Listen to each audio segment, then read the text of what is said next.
காலை வணக்கம்.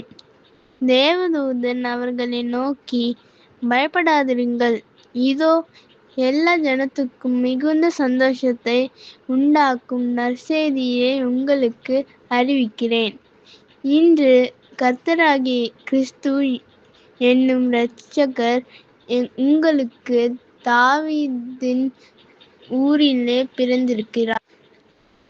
பிள்ளைகள் துணிகளில் சுற்றி முன்னணியிலே கிடைத்திருக்கக் காண்பீர்கள்.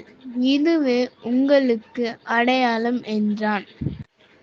அந்தக்ஷணமே பரமசேனையின் திரள் அந்த தூதனுடனே தோன்றி, உன்னதத்திலிருக்கிற தேவனுக்கு மகிமையும், பூமியிலே சமாதானமும், மனுஷர்மேல் பிரியமும் உண்டாவதாக என்று சொல்லி தேவனைத் துதித்தார்கள்.